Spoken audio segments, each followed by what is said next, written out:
भारतीय संविधान के अंतर्गत संविधान की अनुसूचियों के बारे में हम लोग पढ़ेंगे और इसका पीडीएफ जो है टेलीग्राम ग्रुप टीआरसी बेतिया में दिया जा चुका है। अगर देखा जाए तो भारतीय संविधान में 22 भाग 395 अनुच्छेद और 12 अनुसूचियां हैं। इस 12 अनुसूचियों में प्रथम अनुसूची में किसका उल्लेख है? संघ के उल्लेख है। हाँ, संघ एवं उसके राज्य क्षेत्र। एगो तो हो गया राज्यों का उल्लेख है, तो राज्यों की संख्या कितनी है? 28। और संघ शासित क्षेत्रों का उल्लेख है तो उसकी संख्या कितनी है? 8। तो इस तरह भारतीय संविधान के अनुसूचियों में प्रथम अनुसूची में राज्य एवं संघ शासित क्षेत्रों का उल्लेख है। अच्छा, बताइएगा कि किस संविधान संशोधन के द्वारा दिल्ली को राष्ट्रीय राजधानी क्षेत्र घोषित किया गया? 69वें संविधान संशोधन द्वारा दिल्ली को राष्ट्रीय राजधानी क्षेत्र घोषित किया गया। हाँ, नेशनल कैपिटल रीजन। यहाँ जो है दिल्ली को राष्ट्रीय राजधानी क्षेत्र बनाया गया और दिल्ली संघ राज्य क्षेत्र के लिए विधानसभा और मंत्री परिषद का भी गठन जो है किया गया। कब? 69वां संविधान संशोधन 1991 के द्वारा। ठीक है, नेक्स्ट बताइएगा कि द्वितीय अनुसूची में क्या है? वेतन भत्ता एवं पेंशन। द्वितीय अनुसूची में वेतन भत्ता एवं पेंशन। इसमें है कि भारतीय राज्य व्यवस्था के अंतर्गत जितने भी पदाधिकारी हैं, चाहे वो राष्ट्रपति हो, उपराष्ट्रपति हो, लोकसभा अध्यक्ष, उपाध्यक्ष, राज्यसभा के सभापति, उपसभापति, उसके अलावा विधान परिषद के सभापति, उपसभापति या अध्यक्ष, उच्चतम न्यायालय के जज वगैरह जो हैं, नियंत्रक एवं महालेखा परीक्षक हैं, इनको प्राप्त होने वाला वेतन भत्ता एवं पेंशन का उल्लेख संविधान की दूसरी अनुसूची में है। तीसरी अनुसूची में क्या है? तीसरी अनुसूची में शपथ है। विभिन्न पदाधिकारियों जैसे मंत्री, उच्चतम एवं उच्च न्यायालय के न्यायाधीशों के द्वारा जो शपथ ग्रहण किया जाता है उसका उल्लेख तीसरी अनुसूची में है। तो यहाँ एक बार हम लोग रिकैप इसको कर लें कि प्रथम अनुसूची में क्या है? राज्य एवं संघ शासित क्षेत्रों का। राज्य कितना है? 28 और संघ शासित क्षेत्र 8 है। ठीक है। अच्छा, दिल्ली को राष्ट्रीय राजधानी क्षेत्र कब घोषित किया गया? 1991 में 69वें संविधान संशोधन का उपयोग करके। ठीक है। अच्छा, द्वितीय अनुसूची में किसका उल्लेख है? वेतन भत्ता पेंशन। तीसरा अनुसूची में शपथ है। चौथी अनुसूची में किसका उल्लेख है?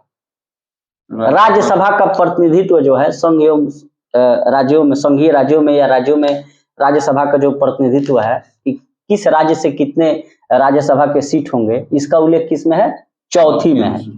पांचवी अनुसूची में किसका उल्लेख है? अनुसूचित जाति एवं जनजातीय क्षेत्रों के प्रशासन से संबंधित जो है वो पांचवी अनुसूची में है। छठी अनुसूची में असम, मेघालय, त्रिपुरा, मिजोरम। असम, मेघालय, त्रिपुरा, मिजोरम राज्यों का के जनजातीय क्षेत्रों का प्रशासन जो है वह छठी अनुसूची में है। सातवीं अनुसूची में क्या है? बहुत फंसता है चौथी और सातवीं। चौथी में तो राज्यसभा सीटों का आवंटन है और सातवीं में क्या है? केंद्र एवं राज्यों के बीच शक्तियों का विभाजन। केंद्र एवं राज्य के बीच शक्तियों का विभाजन है। और ये कहां से लिया गया है? केंद्र एवं राज्यों के बीच शक्तियों के विभाजन का प्रावधान भारतीय संविधान में किस देश से लिया गया है? ऑस्ट्रेलिया से। तो सातवीं अनुसूची में उल्लेख है केंद्र एवं राज्य के बीच शक्तियों का विभाजन, और इसी में टैक्स वैक्स लगाने की भी विधि को बताया गया है। और इसके अनुसार 3 सूचियां होंगी, संघ सूची, राज्य सूची और समवर्ती सूची। तो संघ सूची में वर्तमान में कितने विषय हैं? 100 हैं। अब पहले कितना था? 97। राज्य सूची में कितने विषय हैं? 66। पहले कितना था? 61। वर्तमान में 61 है राज्य सूची में, अब पहले इसमें 66 था। समवर्ती सूची में वर्तमान में 52 विषय हैं और पहले 47 था। तो सातवीं जो अनुसूची है इसमें केंद्र एवं राज्यों के बीच शक्तियों के बंटवारा का उल्लेख किया गया है और साथ ही टैक्स वैक्स लगाने की विधियों का उल्लेख किया गया है। और यह भी बताया गया है कि इसके अंतर्गत 3 पार्ट होगा। संघ सूची, संघ सूची में वर्तमान में कितने विषय हैं? 100। पहले कितना थे? 97। राज्य सूची में कितना विषय है वर्तमान में? 61। पहले कितना था? 66। और समवर्ती सूची में वर्तमान में कितना विषय है? 52। पहले कितना था? 47 था। अब यहाँ से प्रश्न आता है कि संघ सूची पर वही कानून बना सकता है सिर्फ केंद्र सरकार। और ये काफी बढ़िया महत्व के प्रश्न के होते हैं, जैसे कि रक्षा, विदेशी मामले, युद्ध एवं शांति, रेल, डाक तार, परमाणु ऊर्जा वगैरह।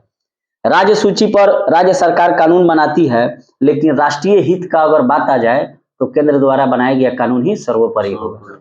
और राज्य सूची में वर्तमान में कितने विषय है? 61 है, पहले 66 था। ठीक है, ये भी पूछता है कि पुलिस जो है किस सूची का विषय है?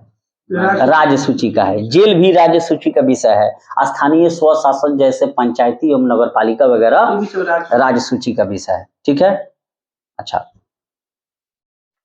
समवर्ती सूची के अंतर्गत कौन कानून बनाता है?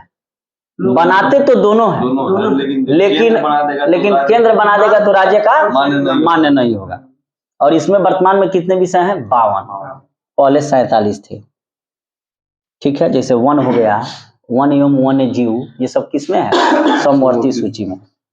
8वीं अनुसूची में किसका उल्लेख है? भाषा का। तो 8वीं अनुसूची में 22 भाषाओं का उल्लेख किया गया है। और मूल रूप से भारतीय संविधान के 8वीं अनुसूची में भाषाओं की संख्या कितनी थी? 14, अब 22 हो गया है। और इसमें जो है 21वें संविधान संशोधन द्वारा सिंधी को जोड़ा गया। कब? 1967 में। 71वें संविधान संशोधन के द्वारा मणि कोने को जोड़ा गया। कब? 1992 में। मणि कोने का मतलब क्या है? मणि कोने मणिपुरी, कोंकणी और नेपाली। ठीक है, 71वां संविधान संशोधन 1992 के द्वारा मणि कोने को जोड़ा गया। मणिपुरी, कोंकणी और नेपाली। 21वां संविधान संशोधन 1967 के द्वारा सिंधी को जोड़ा गया। और 92वां संविधान संशोधन 2003 के द्वारा बोडोमैंस को जोड़ा गया। बोडो, डोगरी, मैथिली और संथाली। तो ये सब ट्रिक है इसका, बोडोमैंस। और 92वां संविधान संशोधन 2003 के द्वारा बोडोमैंस को जोड़ा गया। मूल रूप से भारतीय संविधान की 8वीं अनुसूची में भाषाओं की संख्या 14 थी, वर्तमान में 22 है। भोजपुरी को पता नहीं कब मिलेगा। बताइएगा 9वीं अनुसूची में किसका उल्लेख है? 9वीं अनुसूची में है आपको संपत्ति के अधिग्रहण के कानून का विवरण दिया गया है कि संपत्ति को अधिग्रहण कैसे करना है।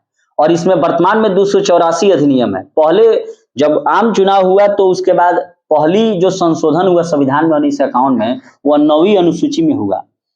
और इसके द्वारा राज्य के संपत्ति अधिग्रहण की विधियों का उल्लेख किया गया है। और ये इतना इंपॉर्टेंट प्रश्न है कि बार बार पूछा जाता है। ठीक है, अब तक यही मान्यता थी कि 9वीं अनुसूची में आप संशोधन नहीं कर सकते हैं, लेकिन 2007 में यह प्रावधान दिया गया कि मौलिक अधिकारों का अगर हनन हो रहा है तो 9वीं अनुसूची में आप संशोधन कर सकते हैं। देखिए, पहले जानते हैं जवाहरलाल नेहरू को बनाना था सपनों का मंदिर भारत, तो इसके लिए इंडस्ट्री लगाना था, रेल डाक तार चलाना था, तो इसके लिए क्या चाहिए था? जमीन चाहिए था। लेकिन संविधान में क्या था कि संपत्ति का अधिकार है, तो उनको अड़चन आ रहा था, तो इसीलिए उन्होंने इसमें संशोधन कर दिया कि भाई हमको जमीन दो, रेल बनाना है, फैक्ट्री लगाना है। 10वीं अनुसूची में किसका उल्लेख है? 10वीं अनुसूची, हाँ, दल बदल अधिनियम। 52वां संविधान संशोधन 1985 में राजीव गांधी के शासनकाल में जो है दल बदल विरोधी अधिनियम लागू किया गया। ठीक है, नेक्स्ट बताइएगा कि 11वीं अनुसूची में किसका उल्लेख है? पंचायती राज का। और 73वें संविधान संशोधन 1993 के द्वारा इसे भारतीय संविधान में जोड़ा गया। ठीक है, और पंचायती राज संस्थाओं को कार्य करने के लिए 29 विषय प्रदान किए गए। अगर वही 12वीं अनुसूची की बात किया जाए तो ये भी 74वें संविधान संशोधन 1993 के द्वारा जोड़ा गया। और उसमें नगर पालिका यानी कि नगर निकाय या स्थानीय स्वशासन के शहरी क्षेत्रों के लिए 18 विषय। क्लियर हो गया? अब यहाँ से प्रश्न आता है कि पंचायती राज दिवस कब मनाया जाता है? 24 अप्रैल को। और बिहार पहला राज्य है जिसने पंचायती राज में महिलाओं को 50% सीटों का आवंटन किया है। तो इसको हम लोग और दोहरा लें कि प्रथम अनुसूची में राज्य जिसकी संख्या 28 है और संघ शासित क्षेत्र जिसकी संख्या 8 है, उसी के प्रशासन का उल्लेख है। ठीक है, अब बताइएगा कि 69वें संविधान संशोधन 1991 द्वारा किसको राष्ट्रीय राजधानी क्षेत्र घोषित किया गया? दिल्ली को। साथ ही मंत्रिपरिषद की भी वहां व्यवस्था की गई। दूसरी अनुसूची में क्या है? दूसरी अनुसूची में वेतन भत्ता पेंशन। पेंशन जो राज्य तीसरी अनुसूची में क्या है? शपथ। न्यायालय से संबंधित शपथ ग्रहण या राष्ट्रपति विधायक। हाँ, मंत्री ही ना शपथ लेता है लोग, मंत्री उच्चतम राष्ट्र। ठीक है, चौथी अनुसूची में क्या है? तो राज्य संघीय क्षेत्रों के बारे में। राज्यसभा के सीटों का आवंटन किस राज्य में और संघ शासित क्षेत्रों में कितना होगा, इसका उल्लेख है। और सातवीं अनुसूची में क्या है? शक्तियों का विभाजन, जो कि ऑस्ट्रेलिया के संविधान से लिया गया है, और साथ ही टैक्स लगाने की विधि। और उसमें 3 सूची दिया गया। संघ सूची में कितने विषय हैं? 100, पहले 97 थे। और कानून कौन बनाएगा? भारत सरकार। और केंद्रीय महत्व के जितने भी विषय हैं, जैसे रक्षा हो गया, विदेशी मामला हो गया, परमाणु ऊर्जा हो गया, संघ सूची में। राज्य सूची में कितने विषय हैं? पहले कितना था? 66।